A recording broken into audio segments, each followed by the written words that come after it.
It wasn't until I recognized it in her that I could see it in others and could avoid making friends with people like this in the future. Hello everybody, good morning. Today I wanted to talk about a certain personality type. The first thing you'll notice with people like this is they're very outgoing. They're cunning, charming. They seem to be very friendly. They seem to care about you. And they attach themselves to you. Why? Because you give off a certain vibe. I do. That's how I know. I'm the type of person that is not outgoing. If you ever saw me walking around, in a grocery store, I'm the one running the other way down the other aisle.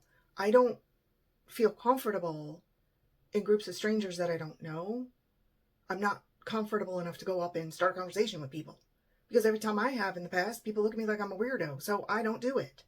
If people come up to me and talk, I talk to them. I'm friendly. But these individuals specifically go out of their way. It's diabolical. It's purposeful. It's with intent. They want to make you their friend because they need something from you. And limit your contact with these people for your own well-being, your own health, your own safety, and your family's sake. People like this have no boundaries. They're going to use you, abuse you, terrify you, frustrate you. They will use you. They will befriend you under the guise of, you're such a nice person. They'll flatter you.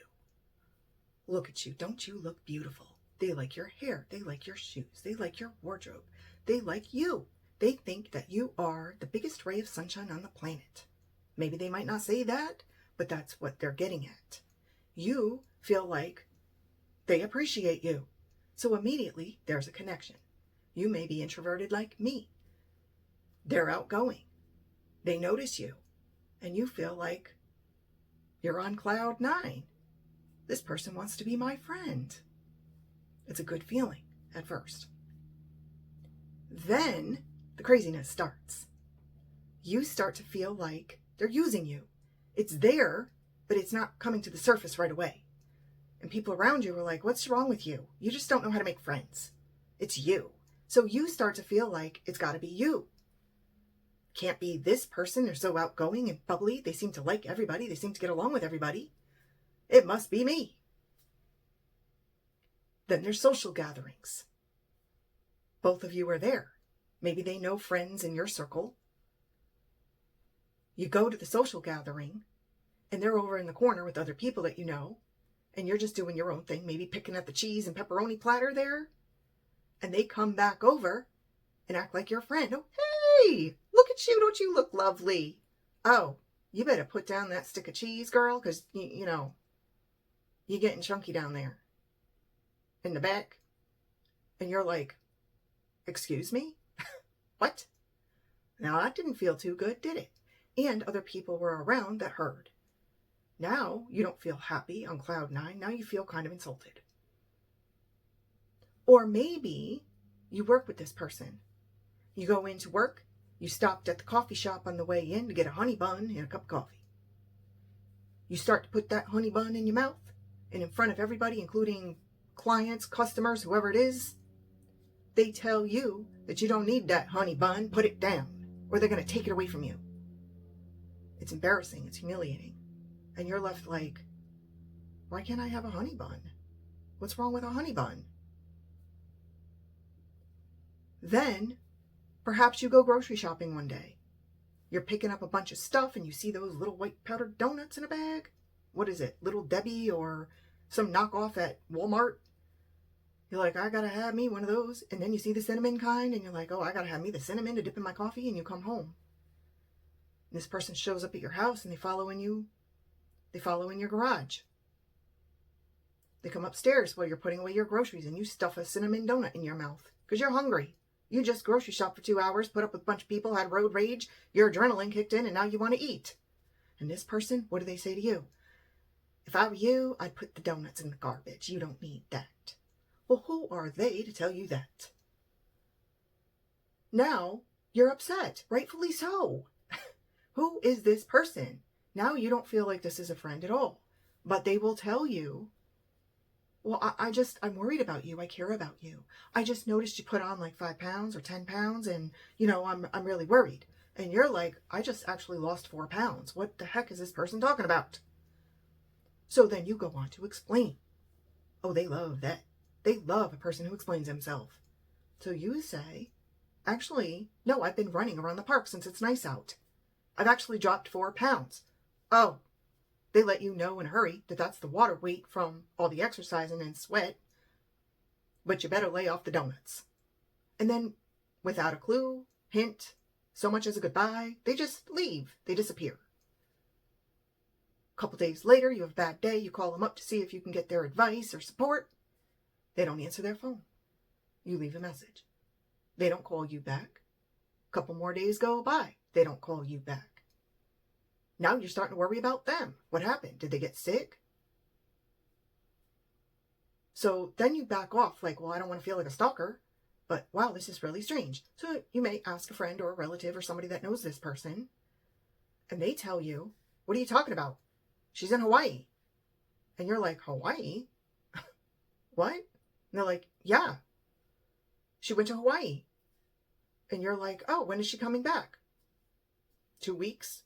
You're like, oh, okay. And you're happy for her, but you're surprised because you thought this person was your friend and she's up in your business all the time. But yet, when you need her support, you don't even know this person at all. You don't even know they went to Hawaii.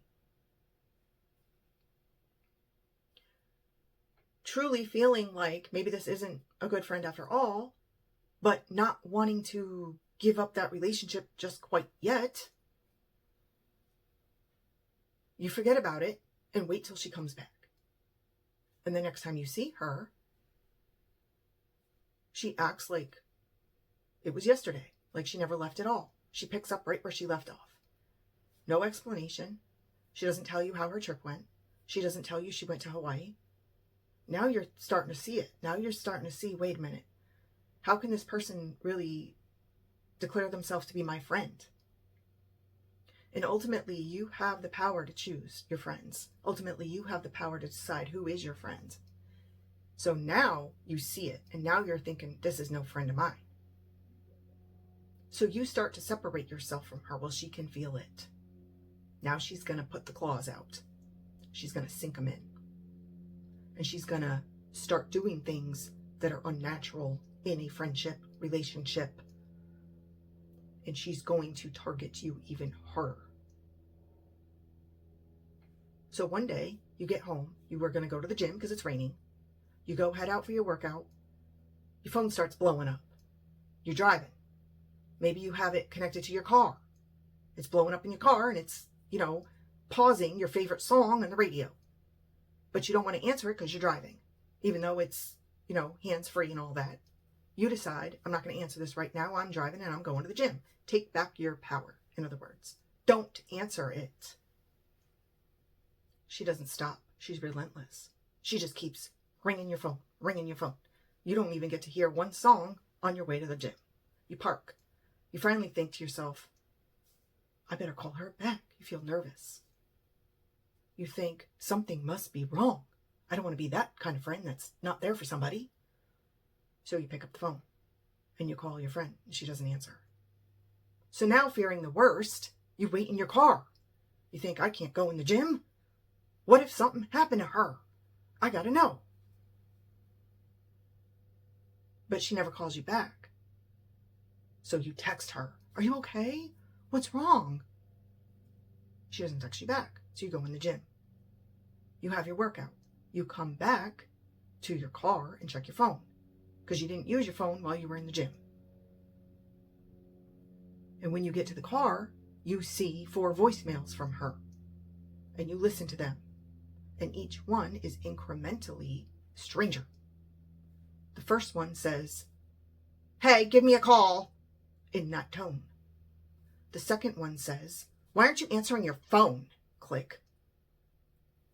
The third one says, I'm really worried about you. I don't know what's going on. You're not answering. Click. And the fourth one says, I'm going to call the authorities if I don't hear from you because I'm seriously worried about you right now and I'm panicking. Call me back. And you're like, call the authorities? What? What is she talking about? So you try to reach her again. She doesn't answer the phone. You're like, what the heck is going on? So you text, I'm fine. I just came out of the gym. What is your problem? What's going on? Are you okay? And then you go home and you don't hear from this person for a week, and she's not at work if she works with you. And then you go grocery shopping Saturday morning and she shows up at your house. Say you have children. Say you work from home. She comes in, she intrudes on your house, on your space, through your garage, through your upstairs, through your living room. And while you're maybe working, or maybe putting food away, or maybe tending to your children, she's there to do whatever she can to disrupt the harmony and happiness in your space. It gets on your nerves. It makes you question yourself. It makes you question your reality. But all the while, other people believe this person is the best thing that ever happened to you as a friend. And you're starting to wonder if it's you. You explain to her that you're busy right now. You have to meet a deadline for work and you're working from home. You got to get it done. And you want to get it done before 12 so you can go about the rest of your day. Perhaps take your kids to the park, get some ice cream, do family things. Or if you don't have children, do other things. Maybe you had other plans. Maybe you wanted to catch a movie on a Saturday afternoon. Maybe you just wanted to sit around your house and just be alone. Whatever it is that you want to do. Because after all, it's your life. And you can do that. But this person decides to make the most noise she can to disrupt your life so that you can't even focus and concentrate. Whether it's getting on her cell phone and talking as loud as possible, or, hey, I found a new song, listen to this, and blaring music in your ear. Or if you have children there, maybe getting out the tambourines and maracas and start a 4-person marching band. And you're like, I just need some peace and quiet right now so we can get this done. And she will not leave you alone. Until she sees that you're at your wit's end. And then immediately, bam, there comes the criticism. You can't handle anything. Look at you. You're a wreck. Why are you sitting there trying to do work like this? Maybe you should go on medication. Oh, yeah. They'll twist it on you and tell you that maybe you need to see a psychiatrist.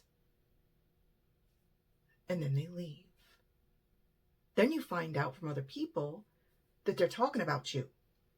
Not in a good way. Telling everybody that they've noticed some things about you and you definitely need help. And you're trying to save other relationships with friends because she's trying to destroy them. And you're thinking, this is unbelievable. I don't understand this. Why is she doing this to me? Eventually, there's a holiday in the mix.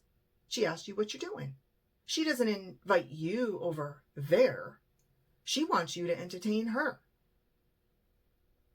And I'm not talking about family here who expects a Thanksgiving buffet at your house, okay? I'm talking about the diabolical person who doesn't respect boundaries. And you say, oh, it's just going to be an intimate gathering, my family, and I'm going to make a turkey. You're making turkey? Yeah. I'd love to try your turkey. You would? She says, yeah. She thinks that you're the best cook. Everybody says so. She wants to come over. And you're like, well, it was just going to be me and a few people. I wasn't going to have like a big thing. And she insists and says she'd bring the wine and the homemade cranberry sauce. And you're in. You're like, oh, I love homemade cranberry sauce. Okay. Dinner's at 1. Everybody's sitting there. You got the cute little decorations out. Maybe a paper flag along your center island in your kitchen. Or some wall hangings that say Happy Thanksgiving, Happy Turkey Day. The table is set so pretty with your best family china. 1 o'clock comes. 1:15 comes. Turkey's done. Everybody's sitting down, waiting. It's been carved. Everybody's like, should we dig in? Oh, well, we got to wait for my friend. She said she was coming. 1:30 comes. Your family's like, well, we're going to go home if you don't let us eat. So you eventually let everybody eat. 4 o'clock comes. Your friend never shows, never calls. You've called her 2 or 3 times. She's not answering. You don't hear from this person for 2 weeks. you find out that they were over somebody else's house the whole time talking about you. I'd never go over there. If she thinks I was going over there, she's got a screw loose because I wouldn't eat her turkey. And that's what this person is about. They're not about you. They don't love you. They don't love your personality. They don't have a connection with you. That is the betrayal. They want you to think they do. It's never going to get better. This person now thinks that you are in their total control zone. They have no respect for you. They have no respect for your time. They have no respect for your relatives, your friends, your job, whatever it is. They have no respect. It's a power trip for them. That's all it is. They don't care now, and they never will care. It will never get better. You cannot change this person. Every single person I've met like this has the same footprint in their personality and characteristics and attitude, presentation, and behaviors. When they hurt you, they don't care. It was intentional. They wanted to. So the fact that they hurt you is a win. You have to set the boundary. You set the goal line. Don't let them cross it, no matter what. They're not your friend. You feel nervous all the time, whether or not you're around them, because that's what they have done. They've infiltrated your nervous system, and they control you with your nerves. So now you don't hear from them for a few days. You're nervous. You're thinking about their well-being. You're not thinking about your own. People start to notice changes in you. It will occur to you at some point that this is not a good friendship for you. It's sabotage. The behaviors don't surface right away. It takes a while. You might not realize it at first. If they call you incessantly, say you have 10 friends. Maybe they call once a week. Maybe they call once a day. This person is going to be the exception to that. They're going to blow up your phone odd times. Most people call, during normal hours. This person thinks nothing of calling at, 11 p.m. at night, 1 o'clock in the morning, and leaving you hysterical messages. And you're left wondering, your other friends don't do that. And then when they do reach you, or you reach them first, they act like it never happened. Or what? And you're like, well, I felt like you had an emergency or something. You called me at 1 a.m. Oh, I did? Oh, I don't remember doing that. Oh, they do. They did it on purpose. Is they will try to monopolize your time. You have a job to go to. Maybe you have a family. Maybe you have other things to do. You have 10 friends, but they want to be your number one friend. They may not come out and say that to you, but they're going to try it. So what they're going to do is make you too busy to have any other life. Whether it's your work, whether it's your sport, whether it's going to the gym, whether it's being with other friends, whether it's being with your family, it doesn't matter to them. They are going to make it so that they're your number one. When they start blowing up your phone, that's clue number one. Do not answer the phone. Let them leave a voicemail. Let them leave 100 voicemails. Don't feel bad about not answering their call. Because what I have found with people like this is you set the boundary. You set the limit. Send a text. Acknowledge, set the limit by replying. Can't talk now, I'm in a workout. Can't talk now, I'm in a meeting. And you don't even have to explain yourself. If you don't want to tell them what you're doing, you don't. Because you don't want them showing up there anyway. So don't tell them. You hear through the grapevine from other friends and family that this person is going around saying stuff about you that's not true, or making fun of you behind your back because they're two-faced. Now you're in a position to defend yourself or repair friendships that this person has come between you and somebody else, and that other person now thinks the worst of you, even though they were your friend first.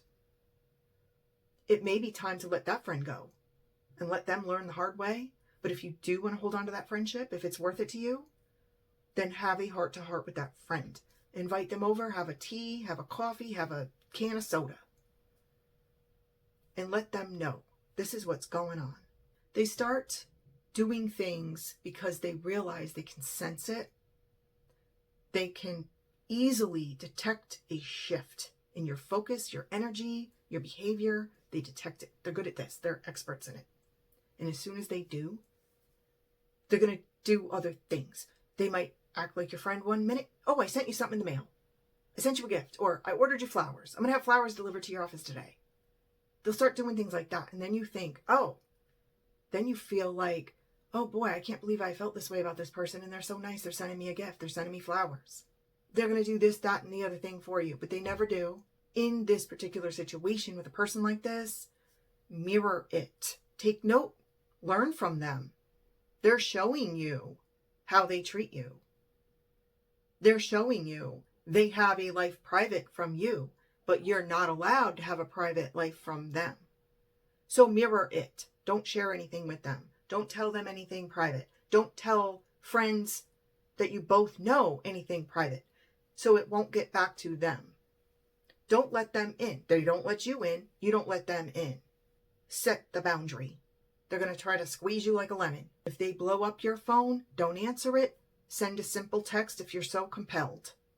I'm in a meeting, can't talk, call later. If they show up at your house and they start banging on your door, because that's another thing people like this do, they are alarmists. So when they come, they don't just knock. They will bang, okay? The banging will rattle your nerves. You will think it's the fire department at your door.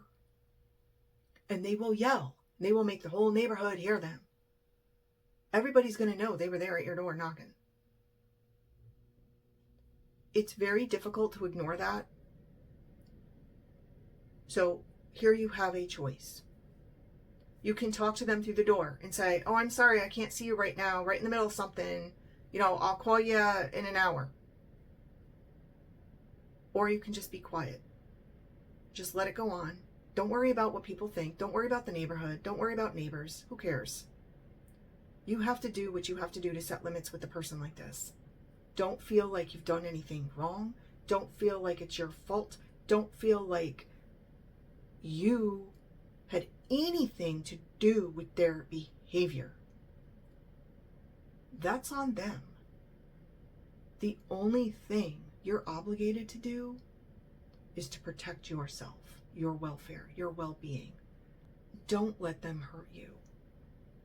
Create boundaries. And when this person finally moves on, whether it's weeks, months, years, what ends up happening? They're left starting over, doing it all over again with somebody else. Know the signs of someone who truly isn't a real friend.